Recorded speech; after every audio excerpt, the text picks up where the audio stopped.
Começa agora mais um Nas Entrelinhas. Atenção para as manchetes do programa de hoje. A relação entre políticas de acesso à justiça e políticas de saúde. Juíza Federal fala dos desafios do projeto Conciliação para Santa Catarina. Começa aqui mais um programa Nas Entrelinhas, todas as quartas-feiras, 10h30 da manhã, comigo, Enio Luiz Espanhol. E comigo, Samantha Buglioni. E aí, ouvinte que quiser fazer contato conosco, qual é o endereço? O nosso e-mail direto, Enio, é nasentrelinhas.exag@gmail.com. Bom dia. Bom dia a todos. Lembro, Samantha, que em Praga, no Congresso Internacional que ocorreu, teve um artigo apresentado pelo professor Daniel Pinheiro, aqui da ESAG, cuja autoria você, Samantha, participou. Sim. E hoje a gente está com a juíza federal Janaína Cassol, que é uma das responsáveis pelos dados que foram analisados no artigo. E ela também assinou esse artigo. Ela não assinou o artigo, acredita, Enio. Acredita nisso. A Janaína não participou, ela está aqui agora, vamos ver. Né? Ela participou do projeto, mas ela acabou não assinando o artigo. Mas, na verdade, eu acho que isso foi muito estratégico, né? Essa não assinatura da Janaína, porque esse não é o único artigo. Esse é o primeiro em que a gente simplesmente faz uma análise dos dados. Né? Acho que o principal desafio agora é essa discussão entre o que significa uma política de saúde, o projeto Conciliação, que a doutora Janaína é uma das coordenadoras, né, Janaína? Exato. E a questão das políticas de acesso à justiça. E este artigo, sim, o que vai sair daí é o que ela tem que estar escrevendo junto. Em síntese, é uma temática muito importante, muito instigante, muito atual e que abrange uma gama muito grande de pessoas na sociedade. Por isso e mostra também o quanto não existe uma política tanto de acesso à justiça sistemática em Santa Catarina e, consequentemente, uma política de saúde. Então, hoje a gente está aqui conversando com a doutora Janaína Cassol, juíza federal, uma das responsáveis, né, por um projeto piloto em Santa Catarina. Que já havia participado de um outro programa. Que já havia participado, exatamente. Bom dia. Então, esse projeto, ele tem, como a gente já conversou numa outra oportunidade, esse viés de chamar a mesa de negociações os responsáveis pela criação de políticas públicas exatamente em situações judicializadas, onde não há política pública para o agravo, né, denomina-se agravo de saúde, né, ou a doença que a pessoa que está ali, que ajuizou a ação, tenha. E ele foi um mecanismo, uma forma de solucionar essas questões através de um diálogo aberto e de uma mesa multidisciplinar, que é o que o próprio Supremo Tribunal Federal na audiência pública que teve sobre essa questão de saúde, sugere que seja um meio de análise. A gente parte a análise do agravo e com uma equipe multidisciplinar. Mas dentro dos recursos parcos que nós temos, como termos uma equipe multidisciplinar? Custos de perícia, o CJF, Conselho da Justiça Federal, tem uma tabela baixíssima de honorários periciais. Então, ao mesmo tempo que esse projeto veio para resolver a minha insônia, porque eu comecei a perder o sono com essas questões, ele trouxe aí uma série de possibilidades de economia processual, agilidade, trazer a responsabilidade dos entes. Então, não tem política pública para doença pulmonar obstrutiva crônica. Então, vamos chamar o Estado, vamos chamar o diretor da DIAF, vamos chamar o município, vamos chamar a União, vamos chamar o Ministério da Saúde, o Ministério Público Federal para analisar, porque a demanda que é em grande volume, ela pode depois ser objeto de uma ação civil pública, que é uma ação coletiva, meio adequado para tratar demandas mais amplas. E aí foi o start para esse projeto. Janaína, para quem está nos ouvindo, né, a conciliação ele é uma estratégia, uma forma, digamos assim, de resolver conflitos. É uma forma. Qual que seria a diferença principal dele, da conciliação, né, desse projeto, para os procedimentos tradicionais? Só assim, para quem está nos ouvindo, conseguir entender e visualizar o quanto que isso é inovador, é importante e impactante.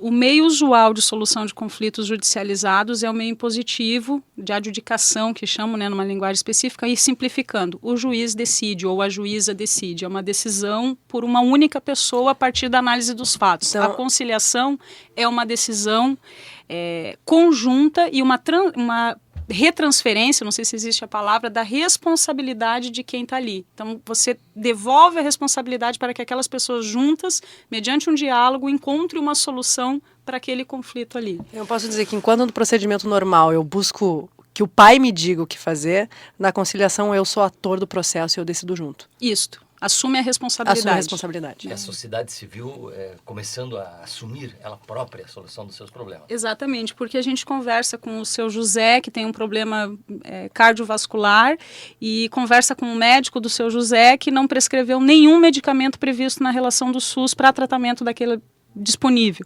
E aí a gente chama o Estado, a diretoria da DIAF, da assistência farmacêutica, para saber quais os medicamentos possíveis para aquele tratamento. E começa o diálogo aí, o confronto de ideias. Óbvio que todo o confronto de ideias e o modo diferente, né, de fazer as coisas gera algum conflito, mas isso é solucionado a partir daquela catarse inicial, onde todo mundo nega o aspecto mais positivo. A partir desse momento o diálogo se estabelece. E dentro, assim, dos desafios para Santa Catarina, o que tu identifica? Por exemplo, quando eu falo desafios é porque, bom, esse projeto aqui, ele tem a peculiaridade por conta de Santa Catarina não ter tido até então instalado uma defensoria pública, então ele todas as demandas vinham via a Defensoria Pública da União nas questões de saúde, né? Então Santa Catarina tem algo muito peculiar, que é essa ausência de um projeto sistemático de acesso à justiça. É claro que os advogados da ativa, se me ouvirem, vão, né, tecer críticas absurdas, mas o acesso fica reduzido quando você não tem a instituição prevista na Constituição da Defensoria Pública da União e dos Estados. Então o acesso fica reduzido, por mais que o defensor da ativo, né, a partir da OAB, ele atue, a disponibilidade dele é menor, porque ele tem que ter energia para o ganho dele. Na Defensoria Pública, no Estado de Santa Catarina, está com processo de instalação por determinação do Supremo. Por enquanto, a atuação é da DPU, e a gente tem um volume maior em Florianópolis, porque a DPU hoje, com estrutura adequada, né, ou minimamente adequada, é em Florianópolis, e iniciou já o trabalho em Joinville. E a DPU tem um projeto, né, a Defensoria Pública da União tem um projeto de acesso, né, DPU na comunidade, que é acesso, a DPU vai para a comunidade, informa dos direitos, faz o atendimento, e isso a gente vê no dia a dia com iniciais de saúde do seu João da Silva, da Dona Maria da Silva e do Zezinho da Silva, do pai, da mãe e do filho.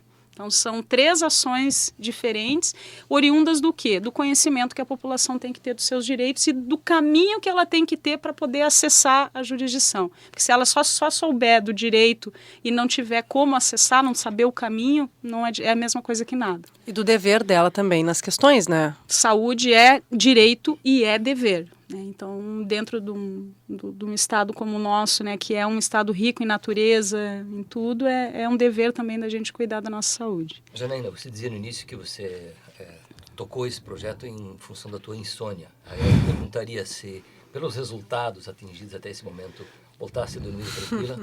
Voltei a dormir tranquila e mais motivada ainda, porque é um caminho muito significativo. E aí, fazendo o link com a pergunta que a Samantha fez sobre os desafios, hoje o maior desafio desse projeto é a participação efetiva do Ministério da Saúde, através da sua representação jurídica e técnica, né? Hoje esse projeto ele está num stand-by, porque a União tem uma postura totalmente refratária na prática. Eu não estou falando de congressos e seminários de saúde onde a gente dá palestra e eles falam que são favoráveis, eu estou falando na prática, né, no chamar à mesa. A União é refratária à prática de conciliação. O Estado de Santa Catarina, através da Secretaria de Estado da Saúde, que é e aí no órgão executivo da DIAF, com a Procuradoria Jurídica, eles têm uma postura proativa para a realização de acordos junto com os municípios. Então, hoje o grande desafio é sensibilizar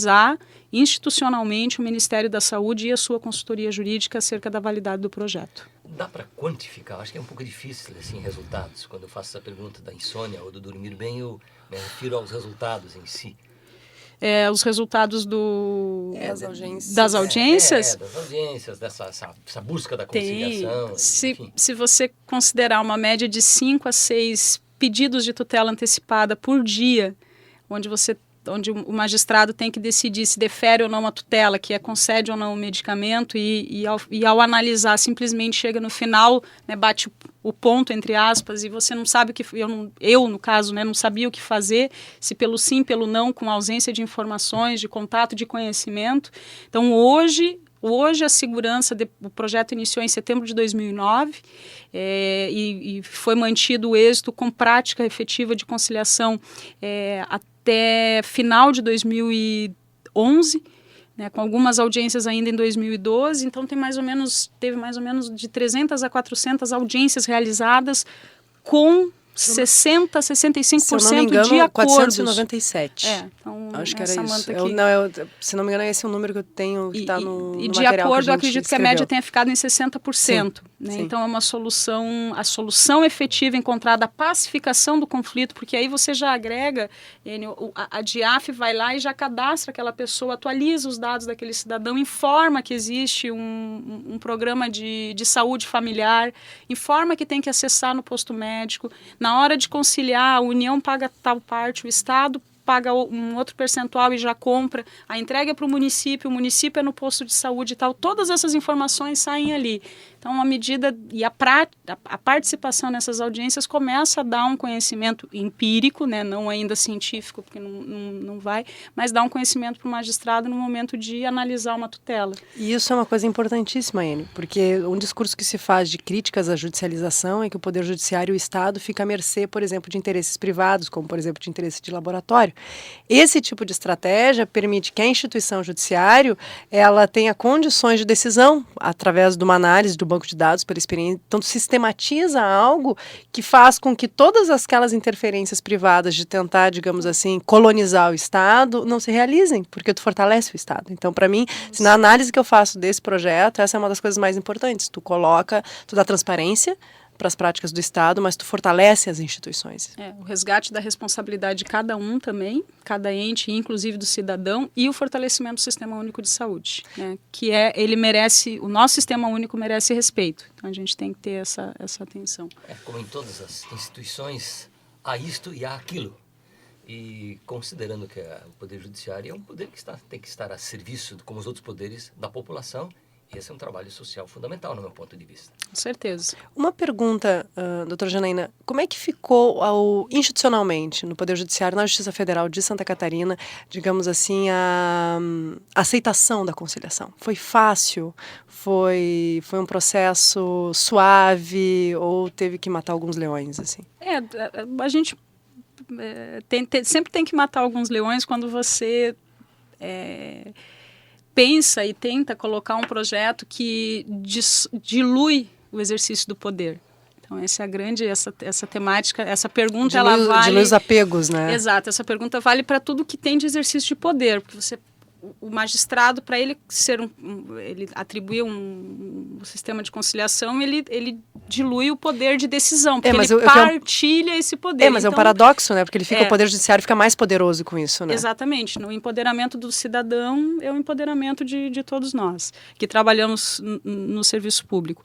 Então, no começo, não só com a prática de saúde, a resistência foi um pouco significativa. Hoje, a gente já tem uma prática mais aceita e não se vê mais com aquele preconceito de que conciliação é um método alternativo. Ele não tem nada de alternativo. Ele está previsto no Código de Processo Civil, ele é previsto numa leitura sistemática da Constituição, que é a busca do diálogo e da solução através do consenso, né? E eu diria assim, a minha última questão que eu queria colocar, essa é uma questão internacional, não é só brasileira, então tanto assim que o artigo que vocês apresentaram, Exato. teve repercussão muito grande lá fora, os países desenvolvidos também têm esse tipo de problema, então é uma questão quase global. E o nosso país, ele tem um sistema único de saúde equiparado com o Canadá, Inglaterra, e tem um outro país que eu sempre esqueço, que eu preciso pesquisar a bibliografia, mas são 4 países hoje no mundo com um sistema único de saúde. Estados Unidos da América aprovou ano passado uma emenda constitucional e ainda não tem implementado isso. Esse sistema. Então, sim, a questão é global, porque a gente tem práticas americanas, tem práticas na Europa, com a federação que eles têm lá de análise. Então, todas as práticas, as pesquisas, elas acontecem globalmente e a gente sofre essa repercussão. E hoje, no sistema de diálogo que existe internacional, a solução de conflitos através dos métodos consensuais, da busca do consenso, ela é mais eficiente, porque a gente pacifica, a gente não resolve só um problema, resolvi, sentenciei -1. Não resolve burocraticamente isso, só, né? a gente não resolve, a gente pacifica o conflito base, que é como que aquela situação aconteceu. Bom, esse tema não acaba aqui, Enio, né? O próximo congresso vai ser no Canadá, em Ottawa, né? E aí eu espero, sinceramente, que a gente conclua essa discussão a partir da relação de políticas de acesso à justiça, políticas de saúde, a discussão ética também que está por trás disso. Enfim, saúde à população, parabéns para você, Samantha, parabéns a Janaína por esse Obrigada. trabalho espetacular. E o nosso programa volta semana que vem, às 10h30, quarta-feira. E mais uma vez, obrigado pelo tempo da doutora Janaína. Obrigada.